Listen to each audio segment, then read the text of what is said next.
तो हम आज पढ़ेंगे कंडीशन फॉर आयनिक कैरेक्टर, है ना।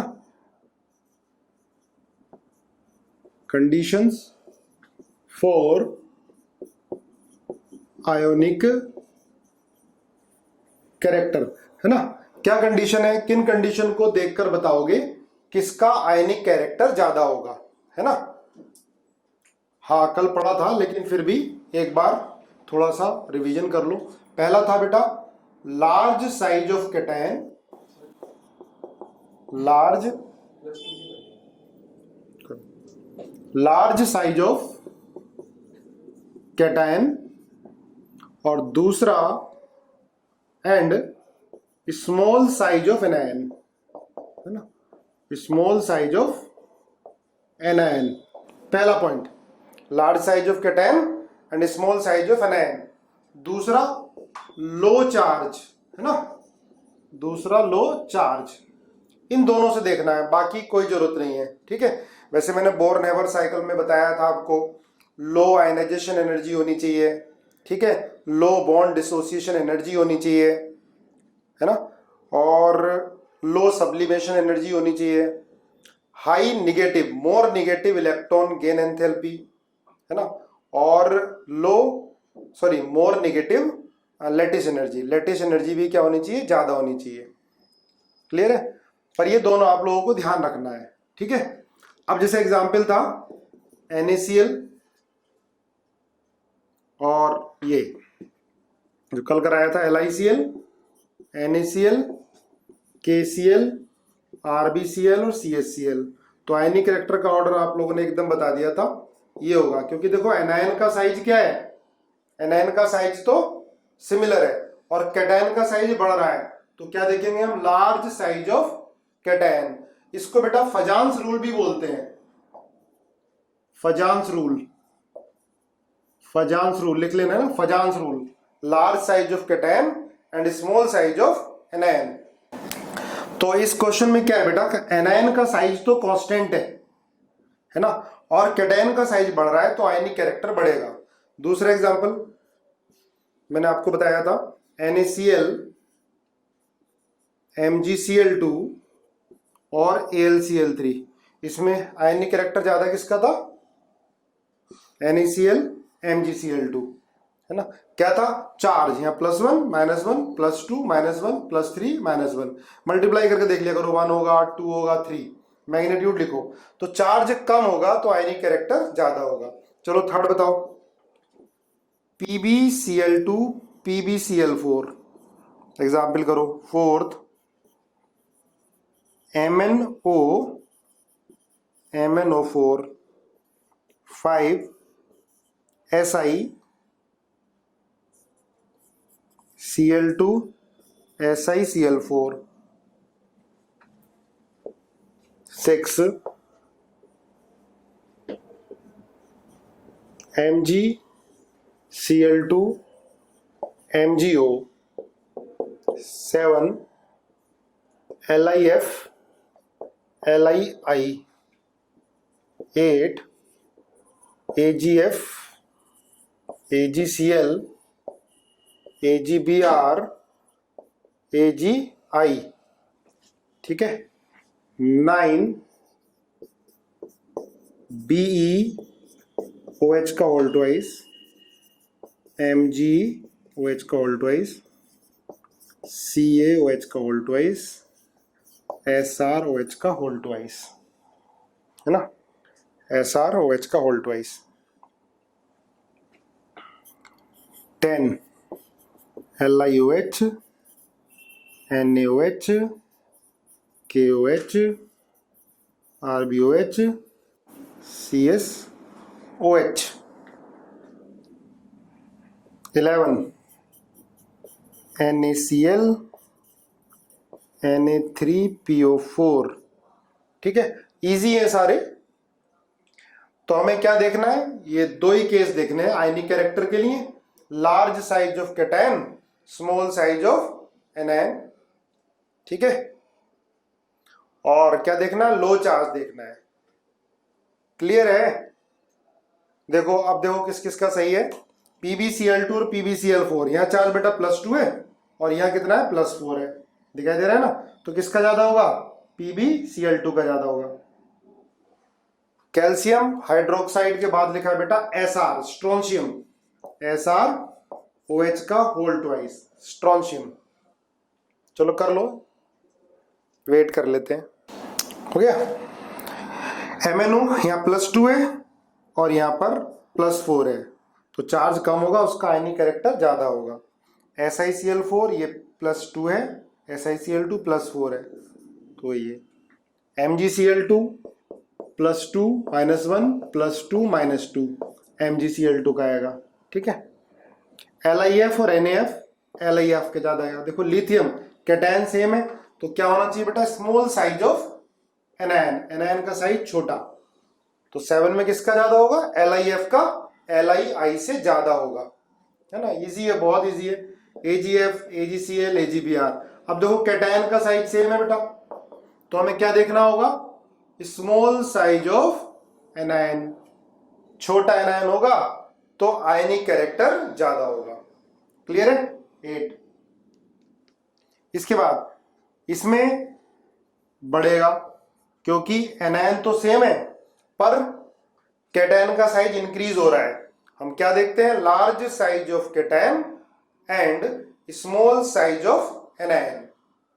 ठीक है, large size of cation and small size of anion. अब ये देख लो LiOH, NaOH, ये भी है ये। ठीक है, 11th वाला कौन सा होगा, NaCl और Na3PO4। NaCl का ज्यादा होगा, बिल्कुल सही NaCl, क्योंकि चार्ज क्या है, कम है। ठीक है, 6 क्वेश्चन है स्मॉल एनायन। हाँ स्मॉल एनायन है बेटा, इसमें 6 में स्मॉल एनायन से देखोगे, बिल्कुल सही है। एक क्वेश्चन बार बार पूछ रहा है कोई कि कौन इन आयनिक कंपाउंड का नेचर क्या होगा। बेटा आयनिक कंपाउंड का जो नेचर है वो न्यूट्रल भी हो सकता है, जैसे ये आयनिक कंपाउंड है सारे, इनका क्या होगा, बेसिक नेचर होगा। हाइड्रोक्साइड है ना, इसका नेचर क्या होगा, बेसिक। जब पानी में डालोगे तो ये SrOH का होल ट्वाइस, जिसका आयनिक कैरेक्टर ज्यादा है, वो OH माइनस आयन आसानी से देगा। ठीक है, सारे सही हैं, ओके।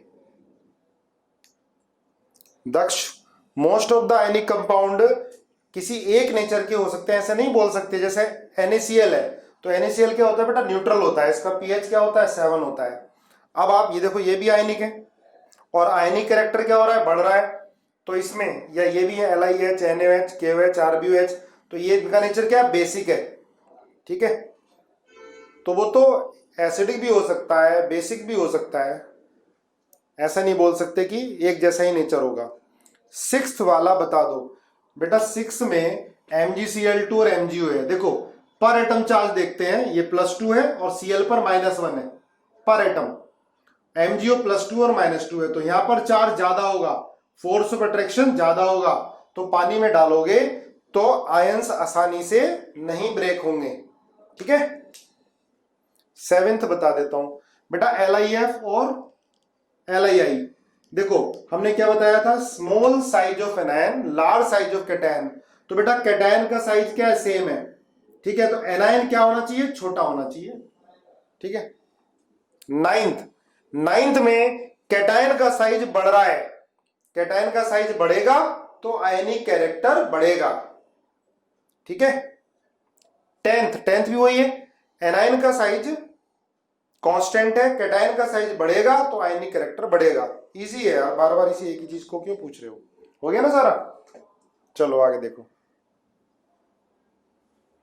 ठीक है, क्लियर है, आयनिक कैरेक्टर क्लियर है। ये सिर्फ आपको दो चीजें देखनी है, large size of cation and small size of anion, दूसरा लो charge.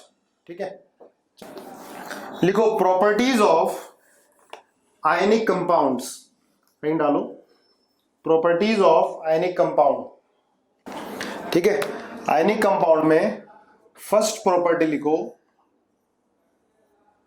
Ionic compounds are hard, लिखो ionic compounds are hard brittle ionic compounds are hard, brittle and high melting and boiling point. Note कर लो, high melting and boiling point. इनका melting point और boiling point क्या होगा बेटा? ज्यादा होगा। ठीक है, पहली प्रॉपर्टी एक एक करके लिखो, वैसे तो आपको ज्यादातर पता ही होंगी। ठीक है, दे have high melting and boiling point. क्या डाउट है गौरांगी, बताओ?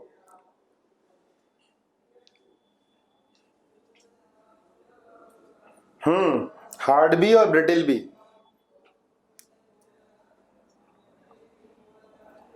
क्लियर है? ब्रिटिल मीनिंग बहुत सारे बच्चे पूछ रहे हैं, क्या भी ब्रिटिल मीनिंग बताओ? ब्रिटिल का मतलब बहुत सारे पूछ रहे हैं। इसमें ब्रिटिलनेस होती है, ब्रिटिल, शाइन, हाँ शाइन, चमकदार ठीक है, चमकदार और शाइन, लस्टर, बिल्कुल सही है दक्ष, लस्टर। ठीक है ना? दे आर ब्रिटिल, शाइनी, चमकीला, चमकदार, लस्टर, सर बहुत बहुत सारे बता दिए आपने। ठीक है, और हाँ, ये टुकड़े टुकड़े में ब्रेक हो जाता है, अलग अलग। हाँ, ब्रेक इनटू पीसेस। हाँ, ब्रिटिल होता है कि ब्रेक इनटू पीसेस, जैसे ये फोर्स ऑफ अट्रैक्शन होता है इनके अंदर और फोर्स ऑफ रिपल्शन भी होता है। सही बात है, ब्रिटिल ये पीसेस में ब्रेक हो जाता है, पीसेस में ब्रेक हो जाता है। इनमें फोर्स ऑफ अट्रैक्शन भी होता है, फोर्स ऑफ रिपल्शन भी होता है।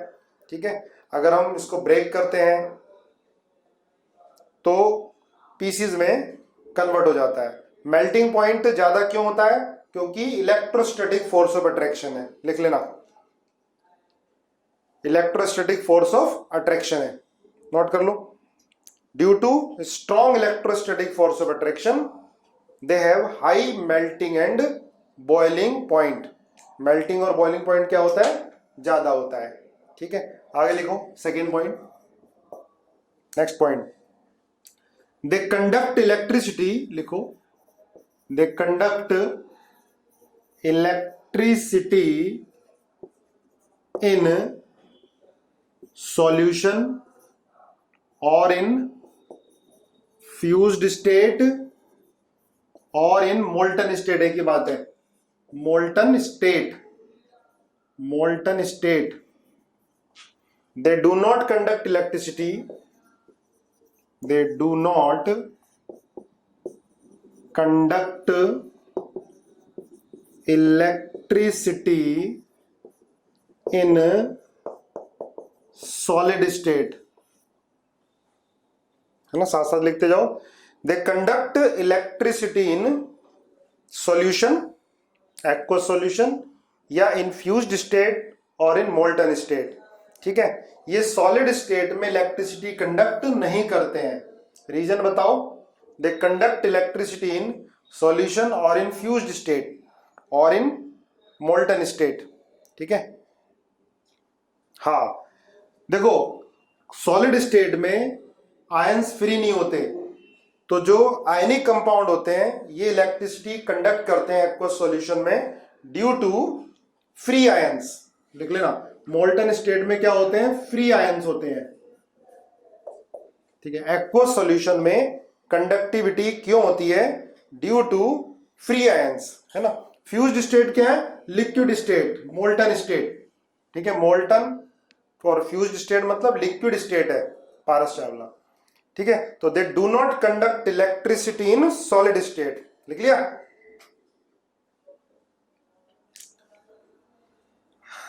Next third point, third point लिखो, ionic compound can show, ionic compound show isomorphism, isomorphism. Ionic compound can show isomorphism लिख लो, ionic compound can show isomorphism, लिख लो डेफिनेशन आइसोमॉर्फिज्म की, लिखो two compound said to be, लिखो two compounds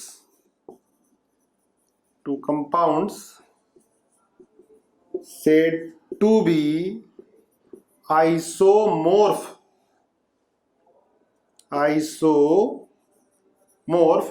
देखो उन दो कंपाउंड को आइसोमॉर्फ बोला जाएगा जिनका इलेक्ट्रॉनिक कॉन्फ़िगरेशन सेम होगा, which have same electronic configuration of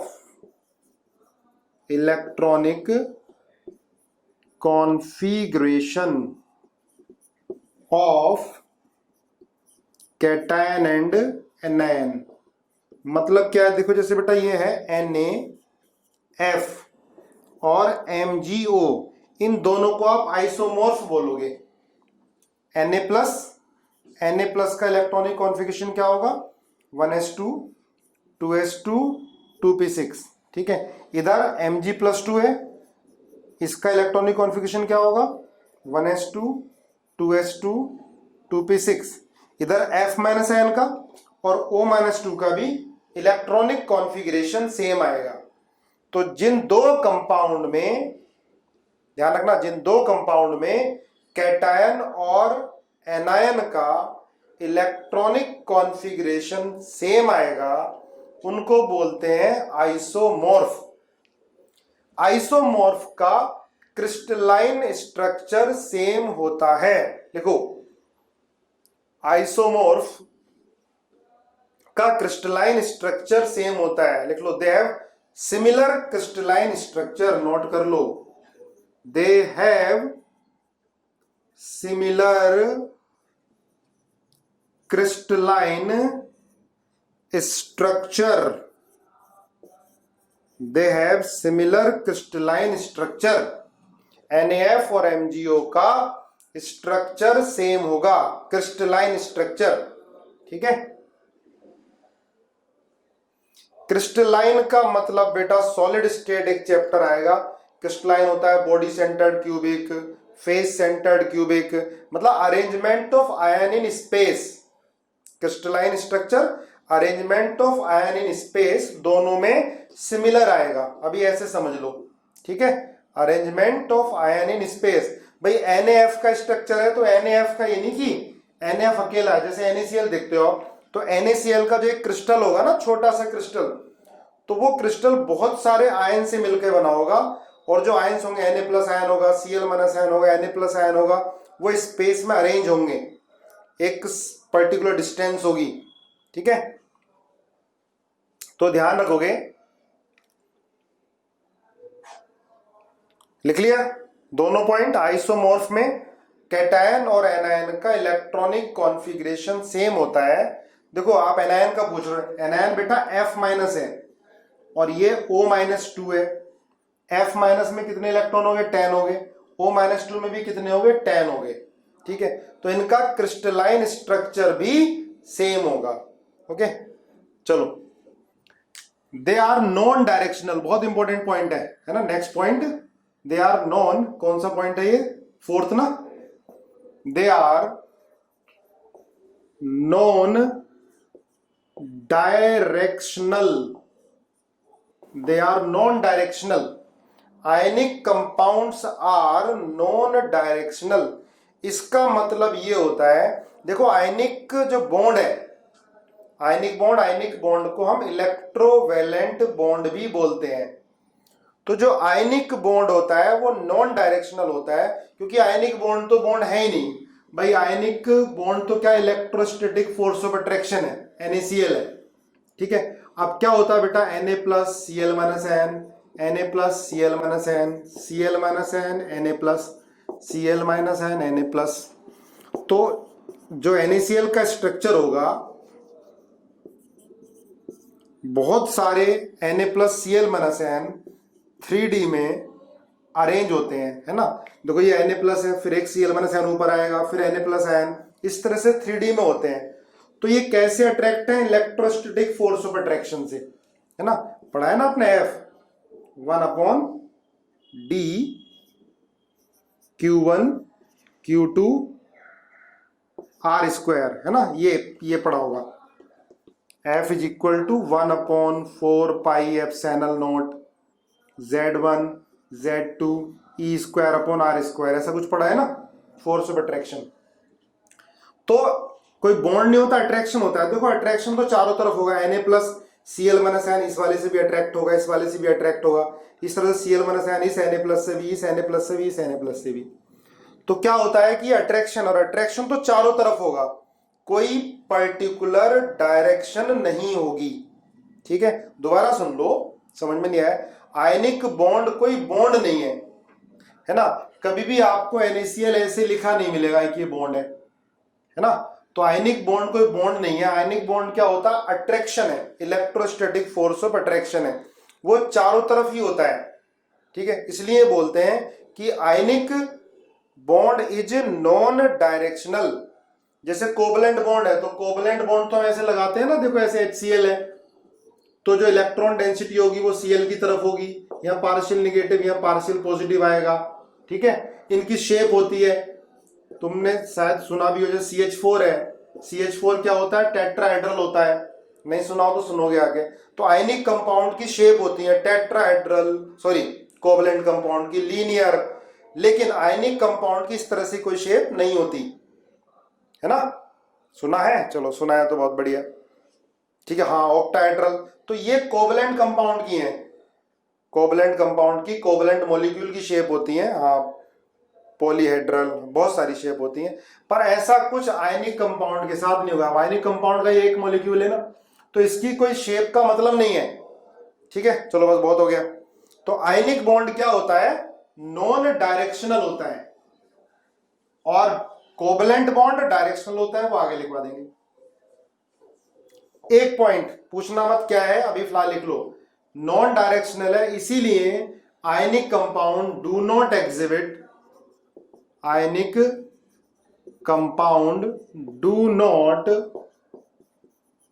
exhibit stereo isomerism, stereo isomerism. अभी आपको पता नहीं है, फिलहाल लिख लो, लिख लो बस, होता क्या है आगे मालूम चलेगा। स्टीरियो आइसोमेरिज्म नोट कर लो। नॉन डायरेक्शनल होने की वजह से ये स्टीरियो आइसोमेरिज्म शो नहीं करते हैं। Stereo isomerism covalent compound show करते हैं। अब होती क्या है स्टीरियो आइसोमेरिज्म? ऑर्गेनिक केमिस्ट्री में स्टीरियो आइसोमेरिज्म आएगा तब क्लियर होगा, फिलहाल लिख लो। ठीक है, जब आएगा तब देख लेंगे। Stereo STREO isomerism, stereo isomerism. ठीक है, सही है स्पेलिंग। केमिकल बॉन्डिंग बेटा इनऑर्गेनिक और ऑर्गेनिक दोनों में ही है, केमिकल बॉन्डिंग दोनों में ही है। ऑर्गेनिक में भी बहुत यूज होगा और इनऑर्गेनिक में भी यूज होगा, पर स्टीरियो आइसोमेरिज्म ऑर्गेनिक का पार्ट है। स्टीरियो, हाँ STE। ठीक है भाई, धन्यवाद स्पेलिंग बताने के लिए। ठीक है, स्टीरियो आइसोमेरिज्म ऑर्गेनिक में बहुत डिटेल में पढ़ेंगे। अच्छा, मैंने इतने सारे Cl और Na क्यों लिखे थे? देखो NaCl जो क्रिस्टल होता है ना, NaCl, ये तो सिंपलेस्ट फॉर्मूला है NaCl का, पर NaCl का कोई क्रिस्टल होगा तो बहुत सारे Na प्लस और बहुत सारे Cl माइनस N अरेंज होते हैं। चलो आगे देखो, नेक्स्ट है, डालो सॉल्युबिलिटी इसमें, आयनिक कंपाउंड में लिखो सॉल्युबिलिटी, समझने की कोशिश करना। सॉल्युबिलिटी,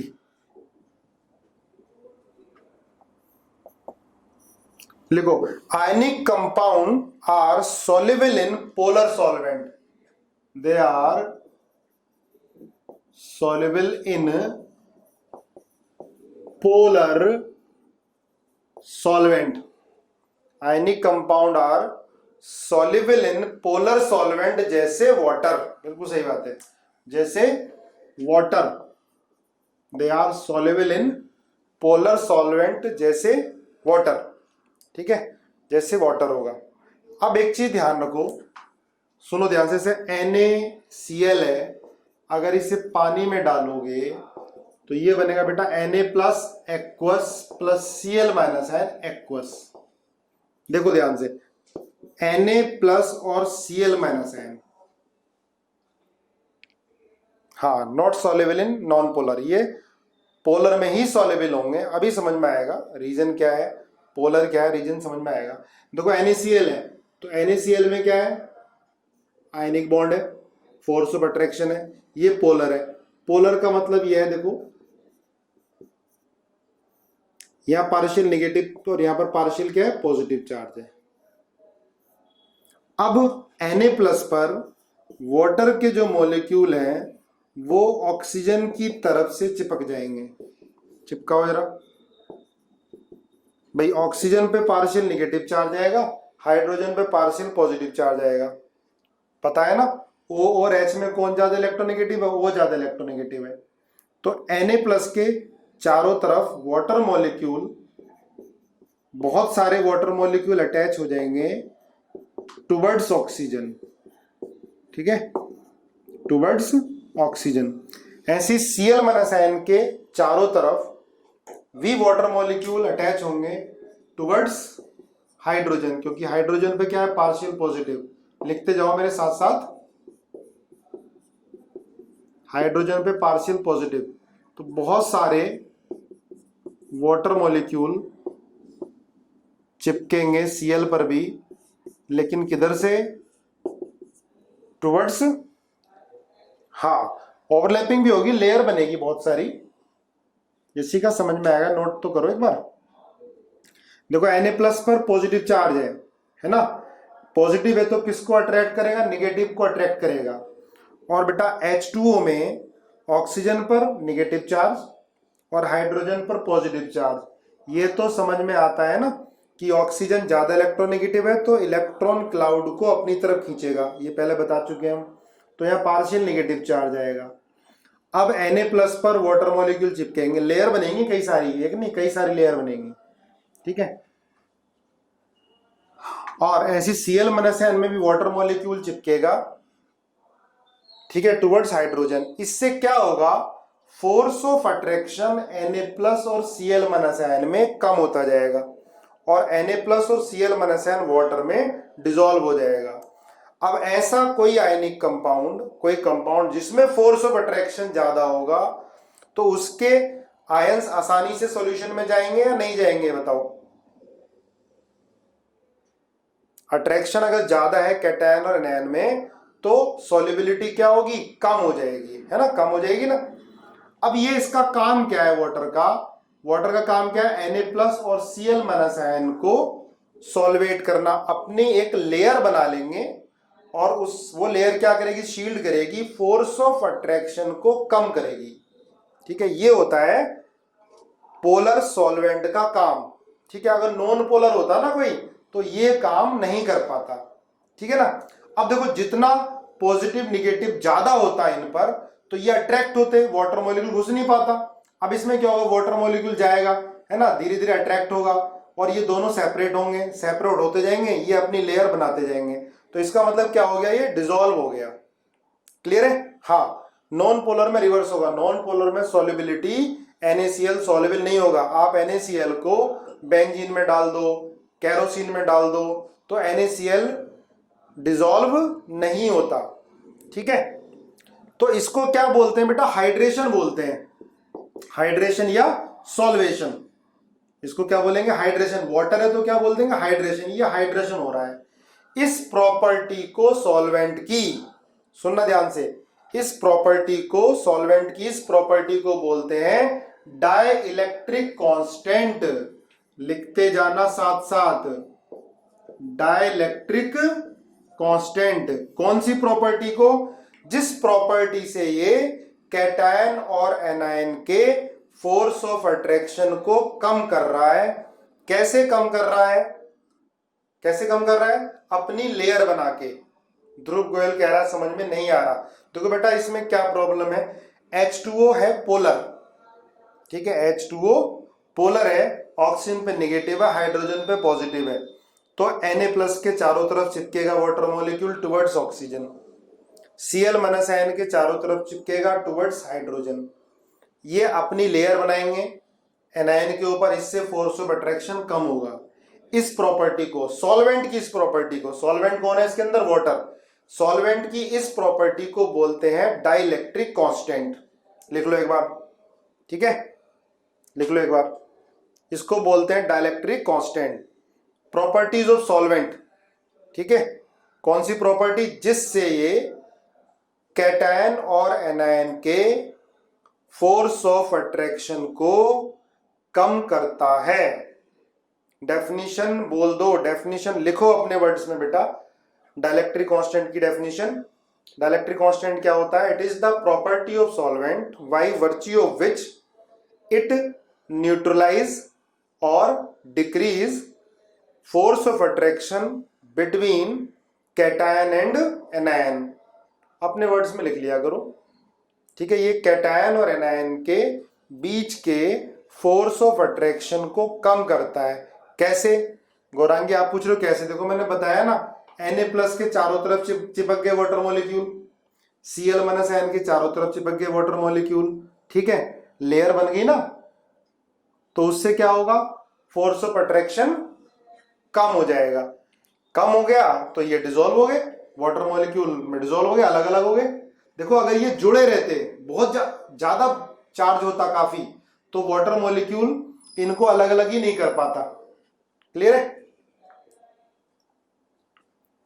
लिख लो डाइलेक्ट्रिक कांस्टेंट की property, the definition, the property of solvent, it is the property of solvent by virtue of which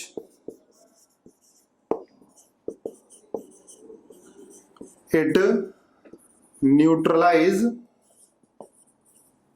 the charge of cation and anion, या हम कह सकते हैं which decrease force of attraction, और कह सकते हैं which decrease force of attraction, force of attraction between cation and anion. ठीक है, ये वो प्रॉपर्टी है सॉल्वेंट की जिससे, हाँ, हाइड्रेशन भी बोलते हैं बेटा इसको। ये जो प्रोसेस है ना, वाटर मॉलिक्यूल का चिपकना, वाटर मॉलिक्यूल का चिपकना एनायन पर, इसको हाइड्रेशन भी बोलते हैं। ठीक है, मिटा दो इसको, समझ में आया नहीं आया? हाँ, सॉल्वेशन भी बोलते हैं। देखो अगर कोई और सॉल्वेंट है तो सॉल्वेशन, वाटर है तो हाइड्रेशन बोल देंगे। अब सुनो ध्यान से एक बार अच्छे से ना, इसको मिटा रहा हूं, एक बार और अच्छे से सुनना। इसको हाइड्रेशन भी बोलते हैं, सॉल्वेशन भी बोलते हैं, हाइड्रेशन भी सॉल्वेशन भी। तो क्वेश्चन बड़े मजेदार, बड़े आसान आते हैं। अब सुनो ध्यान से, जैसे बेटा ये Li+ है, Na+ है, K+, Rb+ और Cs+। अब बताओ इन सबको अगर वाटर में डालोगे, इन सबको वाटर में डाल दिया आपने, उठा के इन सबको वाटर में डाल दिया। अब बताओ इसमें सबसे ज्यादा मोबिलिटी, आयन की मोबिलिटी, मोबिलिटी है ना, मूवमेंट किस आयन का होगा वाटर में, है ना, डिक्रीजिंग ऑर्डर ऑफ मोबिलिटी। अब देखो सुनो, जो सबसे छोटा होता है, जो पतला होता है, वो तेज दौड़ता है जनरली, और जो मोटा होगा, भारी होगा, वो तेजी से नहीं दौड़ पाएगा। भाई भारी हो गया तो भारी तो हाथी है, वो आसानी से नहीं दौड़ पाएगा, पतला होगा तो तेजी से दौड़ेगा। ठीक है, लेकिन ध्यान दो मैंने क्या बोला है, वाटर में सबसे ज्यादा फास्ट कौन दौड़ेगा, किसकी मोबिलिटी ज्यादा होगी? कार्तिक कह रहा है Cs+, लिथियम कह रहा है, वो हितांशु कह रहा है लिथियम, कर्तव्य भी Li बोल रहा है, है ना, CS प्लस रिया। चलो देखते हैं। अब सुनो बेटा, वाटर जब आप इनको वाटर में डालोगे, अच्छा मुझे बताओ चार्ज डेंसिटी सबसे ज्यादा किसकी है? Charge, positive charge density, charge density, charge density क्या होगी? चार्ज अपॉन वॉल्यूम, है ना, चार्ज अपॉन वॉल्यूम। किसकी चार्ज डेंसिटी ज्यादा है बताओ जरा? Li plus Na plus, Li plus की ना, बिल्कुल सही बात है भाई। Li प्लस का साइज छोटा है, ये पॉजिटिव चार्ज है, ये पॉजिटिव पूरे में डिस्पर्स होगा। Na प्लस का साइज बड़ा हो गया, तो पॉजिटिव चार्ज तो उतना ही है, प्लस वन ही है सब में, है ना। यहां पर पॉजिटिव चार्ज इतने एरिया में डिस्पर्स होगा, फैलेगा। यहाँ पॉजिटिव चार्ज जो है ये इतने पूरे एरिया में इसको फैलना पड़ेगा। और इसके बाद K प्लस का साइज और बड़ा हो गया, तो चार्ज डेंसिटी और कम हो जाएगी। Rb का साइज और बड़ा हो गया, चार्ज डेंसिटी और कम हो जाएगी। और CS का साइज सबसे बड़ा हो गया, ठीक है। तो सबसे कम चार्ज डेंसिटी किस पर होगी? CS प्लस पर होगी। सबसे ज्यादा किस पर होगी? Li प्लस पर होगी। अब मुझे ये बताओ, ये सारे जो कैटायन है ये वाटर मॉलिक्यूल को अट्रैक्ट करते हैं, और किधर से? ऑक्सीजन की तरफ से या हाइड्रोजन की तरफ से? कैटायन को अगर पानी में डालोगे तो पानी चिपकेगा किधर से? ऑक्सीजन की तरफ से। सबसे ज्यादा वाटर मॉलिक्यूल किस पे चिपक जाएंगे? सबसे ज्यादा वाटर मॉलिक्यूल किस पे चिपकेंगे? बिल्कुल सही, Li प्लस पर। सबसे ज्यादा वाटर मॉलिक्यूल Li प्लस पर चिपकेंगे, है ना। बहुत सारी लेयर बन जाएंगी Li प्लस के ऊपर, वाटर की बहुत सारी लेयर बन जाएंगी, क्योंकि Li प्लस की पॉजिटिव चार्ज डेंसिटी है, बहुत सारे वाटर मॉलिक्यूल को चिपकाएगा और Li प्लस का साइज बहुत बड़ा हो जाएगा, ठीक है। सीजियम का साइज बड़ा लग रहा है आपको, है ना, लेकिन इस पर पॉजिटिव चार्ज डेंसिटी कम है, इस पर पॉजिटिव चार्ज डेंसिटी कम है, वाटर मॉलिक्यूल कम चिपक पाएंगे, ठीक है। देखो बेटा, पॉजिटिव चार्ज डेंसिटी क्या होती है? चार्ज अपॉन वॉल्यूम, है ना। इस पर पॉजिटिव चार्ज डेंसिटी काफी ज्यादा है, इसमें वाटर मॉलिक्यूल बहुत ज्यादा चिपकेंगे Li प्लस पर, कई सारी लेयर बनेंगी, है ना। ये जैसे Li प्लस है, इसमें वाटर की कई सारी लेयर बनेंगी, कई सारी लेयर बन जाती हैं, है ना। पॉजिटिव चार्ज पेनिट्रेट कर जाता है कई सारी लेयर तक, लेकिन Li प्लस पर लेयर, ये सॉरी CS प्लस पर लेयर कम बनती है। समझ में आया ये बात? बोलो, Li प्लस पर क्लियर हुआ? अब हाँ, अब देखो, अब कौन बड़ा हो गया? मोटा कौन हो गया पानी में? पानी में मोटा कौन हो गया? पानी किसने ज्यादा पी लिया? लिथियम में। लिथियम का साइज बड़ा हो गया। अब लिथियम तो क्या करेगा? धीरे धीरे चलेगा, ठीक है। तो लिथियम की मोबिलिटी क्या हो गई? कम हो गई। तो मोबिलिटी इन वाटर लिखो जरा, बहुत कॉमन क्वेश्चन है, कई बार पूछा जाता है। Mobility in water, in water या एक्वस सॉल्यूशन सबसे ज्यादा किसकी होगी? CS प्लस, यहां एक्वस लिख देना जरूर। फिर किसकी होगी? Rb aqueous. फिर किसकी हो गई? K plus aqueous. फिर किसकी हो गई? Na plus aqueous. फिर किसकी हो गई? Li plus aqueous. Li plus aqueous, ठीक है। ये है मोबिलिटी इन वाटर। लेयर कैसे बनती है बेटा? पेनिट्रेट करता है चार्ज, ठीक है। तो वाटर मॉलिक्यूल की बहुत सारी लेयर फॉर्म हो जाती हैं। Li प्लस का साइज वाटर में काफी बड़ा हो जाता है। अब एक चीज ध्यान रखोगे, अगर पूछ लिया कि हाइड्रेशन किसका ज्यादा हो रहा है, तो आंसर क्या बोलोगे? Li प्लस का। तो ऐसे लिख लो, मोबिलिटी इन वाटर, नोट कर लिया।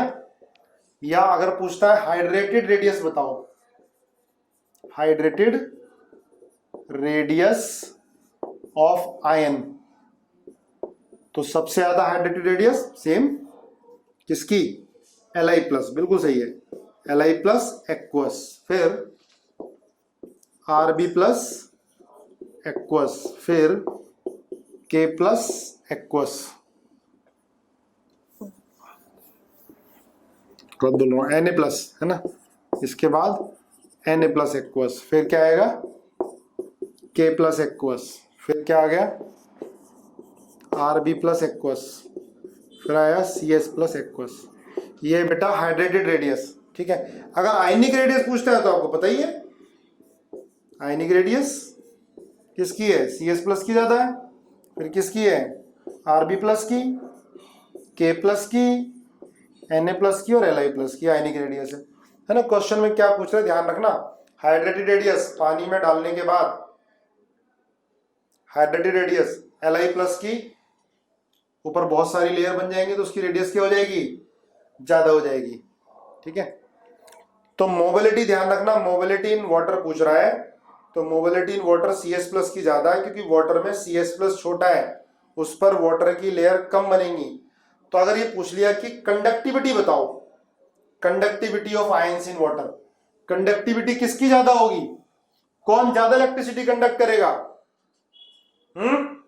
जिसकी मोबिलिटी ज्यादा होती है। ध्यान रखना, conductivity in water, conductivity directly proportional to mobility of ions, conductivity directly proportional to mobility of ions, है ना। आया क्वेश्चन आईआईटी में, मेडिकल में रिपीट भी हुआ है। तो C S plus aqueous, R B plus aqueous, K plus aqueous, इसके बाद एन ए प्लस एक्वस, फिर एल आई प्लस एक्वस। ये है कंडक्टिविटी का ऑर्डर भी और मोबिलिटी का ऑर्डर भी। ठीक है, एल आई प्लस तो वाटर में बड़ा हो गया तो उसकी मोबिलिटी भी कम हो गई, मोबिलिटी कम होगी तो कंडक्टिविटी भी कम करेगा। ठीक है, जो कंडक्टिविटी होती है वो नंबर ऑफ आयंस पे भी डिपेंड करती है और मोबिलिटी ऑफ आयंस पे भी डिपेंड करती है। अगर नंबर ऑफ आयंस कांस्टेंट है, बराबर है सॉल्यूशन में, तो मोबिलिटी ऑफ आयंस ज्यादा तो कंडक्टिविटी ज्यादा हो जाएगी। हाइड्रेटेड रेडियस क्या है हर्षित, वाटर में डालने के बाद जब वाटर मॉलिक्यूल चिपक गए है ना, उस रेडियस को बोलेंगे हाइड्रेटेड रेडियस। तो Li प्लस पर वाटर मॉलिक्यूल ज्यादा चिपक जाएंगे। क्या डाउट है बताओ, डाउट क्या है बताओ, रिलेशन नहीं पता चल रहा आदित्य, देख रिलेशन क्या है बेटा, मैं कोई तुम्हें रटा नहीं रहा, तो खुद ही सोच। Li प्लस पर पॉजिटिव चार्ज ज्यादा होता है ना, तो Li प्लस पर पॉजिटिव चार्ज ज्यादा होगा तो वाटर मॉलिक्यूल ज्यादा चिपकेंगे, है ना, मतलब हाइड्रेशन ज्यादा होगा। हाइड्रेशन ज्यादा होने का मतलब क्या है, हाइड्रेशन ज्यादा होने का मतलब है ज्यादा वाटर मॉलिक्यूल का चिपकना। जब ज्यादा वाटर मॉलिक्यूल चिपक गया, साइज क्या हो गया, बड़ा हो गया, तो मोबिलिटी क्या होगी बेटा, कम हो गई। ठीक है, साइज ज्यादा तो मोबिलिटी कम, हाइड्रेशन ज्यादा तो मोबिलिटी कम, मोबिलिटी कम तो कंडक्टिविटी कम। आ गया, चलो नेक्स्ट। अब ये बताओ मुझे, जो सॉल्युबिलिटी होगी, ठीक है, देखो सॉल्युबिलिटी लिख लो पहले, सॉल्युबिलिटी डिपेंड ऑन, हम सॉल्युबिलिटी की बात कर रहे थे, कंडक्टिविटी बीच में आ गई। जो सॉल्युबिलिटी होती है, सॉल्युबिलिटी ये डिपेंड होती है, depend on hydration energy, hydration energy and lattice energy. लिखो जरा, hydration energy and lattice energy, note करो। सॉल्युबिलिटी किसी भी आयनिक कंपाउंड की ये दो एनर्जी पे डिपेंड करेगी, हाइड्रेशन एनर्जी और लैटिस एनर्जी। लिखो जरा, ये दो एनर्जी पे डिपेंड करेगी, हाइड्रेशन और लैटिस, नोट करो।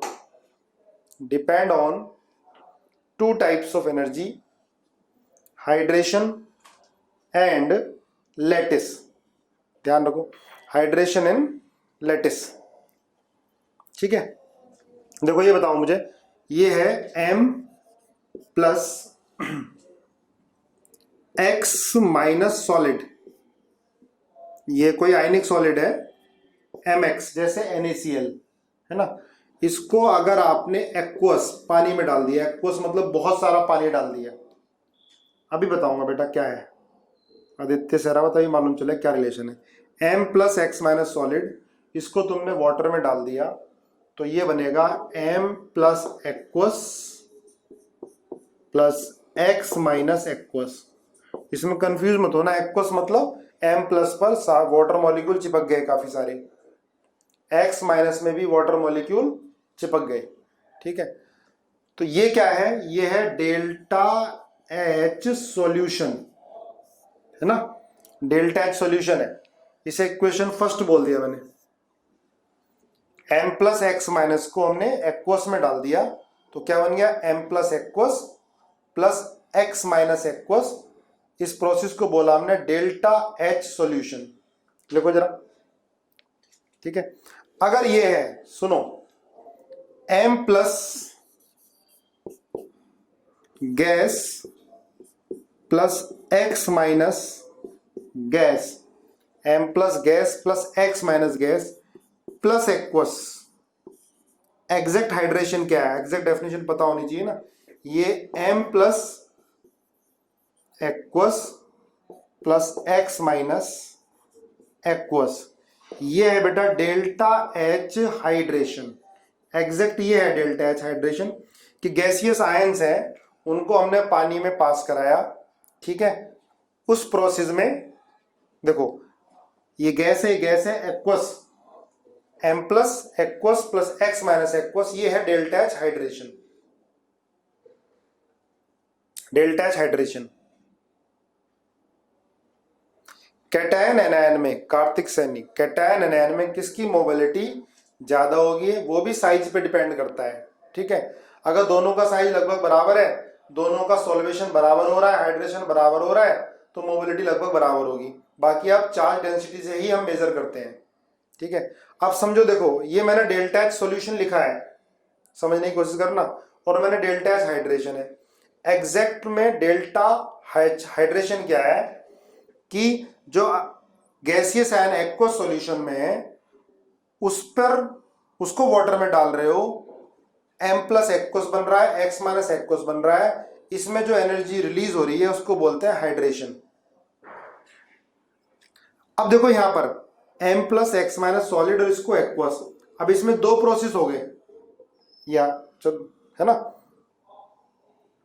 अब देखो, चलो ये लिखो पहले, तभी समझ में आएगा तुम्हें। M प्लस और X माइनस सॉलिड, आ जाएगा क्लियर। एक बार लिखते जाओ, ये M plus gas plus X minus gas बन गया। ये बताओ कौन सी एनर्जी है, M plus X minus solid. अभी बताऊंगा बेटा क्यों हुआ हितांशु, पहले ही देख। M plus X minus solid, ये आयनिक सॉलिड हो गया, और ये किस में कन्वर्ट हो गया, M plus gas plus X minus gas. Sublimation कहाँ है यार, सब्लिमेशन तोड़ना है, क्या है, लैटिस है, बिल्कुल सही है। ये क्या है, डेल्टा H लैटिस है ये, है ना। कल नहीं बताया था, अगर कोई आयनिक सॉलिड है वो कन्वर्ट हो रहा है अपने आयंस में गैसेस स्टेट में, तो क्या बोलेंगे, डेल्टा H लैटिस बोलेंगे, है ना। ये देखो बहुत कंफ्यूजन हो रहा है ना, अभी क्लियर कराता हूं।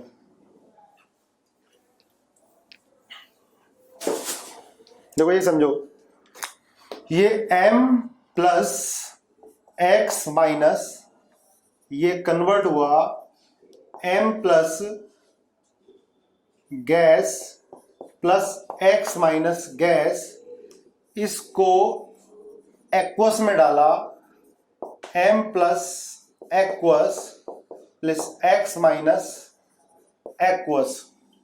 ठीक है, डायरेक्ट एक्वस में डाल दिया तो ये बन गया। अब सुनो ध्यान से, देखो यहां दो प्रोसेस है, इधर पहले M प्लस गैस और ये X माइनस गैस, ये हुआ, तो ये कौन सी एनर्जी हो गई, यहां से यहां तक, ये लैटिस एनर्जी हो गई। लिख दूं मैं प्लस यू लैटिस एनर्जी, है ना। अब इसको मैंने एक्वस में डाल दिया, ये प्लस एक्वस है, मतलब एक्वस पानी डाल दिया, तो ये क्या एनर्जी होगी, हाइड्रेशन होगी, डेल्टा H हाइड्रेशन, जो कि रिलीज होती है, डेल्टा H हाइड्रेशन। अब यहां मैंने ये दोनों स्टेप अलग अलग किए, अब ये दोनों स्टेप एक ही में कर दिए। ठीक है, तो ये क्या होगा, ये होगा delta H solution, delta H solution. यहां देखो, देखो ये एक्वस है, ये बन गया M plus aqueous plus X minus aqueous, तो इसमें दोनों प्रोसेस हो गए। ठीक है, पहले ये टूटा, आयंस में, फिर क्या हुआ, इसका हाइड्रेशन हुआ, ये बना। तो मैं लिख सकता हूं ये पहली इक्वेशन है, ये दूसरी और ये तीसरी। अगर इन दोनों को मैं ऐड कर दूं तो ये पहली वाली आ जाएगी, इन दोनों को मैं ऐड कर दूं पहली वाली आ जाएगी। मैं इसको लिख सकता हूं first is equal to second plus third, है ना। फर्स्ट है डेल्टा एच सॉल्यूशन, तो delta H solution is equal to delta H hydration plus delta H lattice, जिसको यू बोलते हैं। समझ में आया तो ठीक है, नहीं दोबारा बताना पड़ेगा मुझे। बोलो भाई, साइन भी ले लो, अगर साइन ले लोगे तो इसका नेगेटिव आएगा, ये रिलीज होती है। क्लियर है, ऑल क्लियर? कुछ कह रहे हैं रिपीट कर दो, है ना। देखो एग्जैक्ट डेफिनेशन देखो बेटा, लैटिस क्या है, सॉलिड आयनिक को ब्रेक करने में जो एनर्जी एब्जॉर्ब हो रही है, ठीक है, किसमें, आयंस इन गैसेस स्टेट। ये सॉलिड आयनिक क्रिस्टल है, इसको ब्रेक करने में, ब्रेक किस में करना है, आयंस में, कंस्टिट्यूएंट आयंस में, जो क्या है गैसेस स्टेट में है। तो इसमें तो एनर्जी एब्जॉर्ब होती है, तो चलो प्लस लगा लो ये, ठीक है। अब देखो ये M plus gas X minus gas है, इनको पानी में पास कराया तो क्या होगा, हाइड्रेशन होगा। हाइड्रेशन में क्या होगा, सुनो, अगर कैटायन एनायन के ऊपर वाटर मॉलिक्यूल चिपक रहा है तो एनर्जी रिलीज होगी या एब्जॉर्ब होगी, बोलो भाई, एनर्जी रिलीज होगी या एब्जॉर्ब होगी, क्या होगी, रिलीज होगी। वेरी गुड, है ना। अट्रैक्शन में एनर्जी हमेशा क्या होती है, रिलीज होती है। अब खुद ही सोचो, आयंस पे वाटर मॉलिक्यूल चिपक रहे हैं, कैटायन पर वाटर मॉलिक्यूल चिपक रहे हैं टुवर्ड्स ऑक्सीजन, एनायन पर वाटर मॉलिक्यूल चिपक रहे हैं टुवर्ड्स हाइड्रोजन, तो अट्रैक्शन होगा तो एनर्जी क्या होगी, रिलीज होगी। तो इस पर साइन क्या आएगा बेटा, माइनस आएगा, नहीं है ना, डेल्टा एच हाइड्रेशन माइनस आएगा। इन दोनों को ऐड करोगे तो ये आएगा, देखो ध्यान से, इन दोनों को ऐड करो, इन दोनों इक्वेशन को देखो, इन दोनों को ऐड करोगे तो देखो ये रिएक्टेंट में प्रोडक्ट में कैंसिल हो जाएगा, ये ऐसे, ये ऐसे बचेगा क्या, mx plus aqueous m plus plus X minus. तो मैं लिख सकता हूं delta H solution is equal to delta H hydration plus lattice. ये देखो यहां से यहां तक ये काम हमने दो स्टेप एक ही में कर दिया, तो ये डेल्टा एच सॉल्यूशन है। इधर क्या, पहले हमने इसको आयंस में कन्वर्ट किया गैस में, फिर पानी में डाला तो ये बन गया, ठीक है। इन दोनों को ऐड करोगे तो ये हो जाएगा delta H solution is equal to delta H lattice plus delta H hydration. Minus के साथ लिखोगे तो ऐसे लिख दो, delta H solution is equal to delta H lattice plus, या माइनस लिख लो, डेल्टा एच हाइड्रेशन। बोलो, डेल्टा एच हाइड्रेशन, ठीक है। माइनस क्यों आया, क्योंकि अट्रैक्शन हो रहा है ना बेटा, एनर्जी रिलीज हो रही है, अट्रैक्शन हो रहा है, एनर्जी रिलीज हो रही है।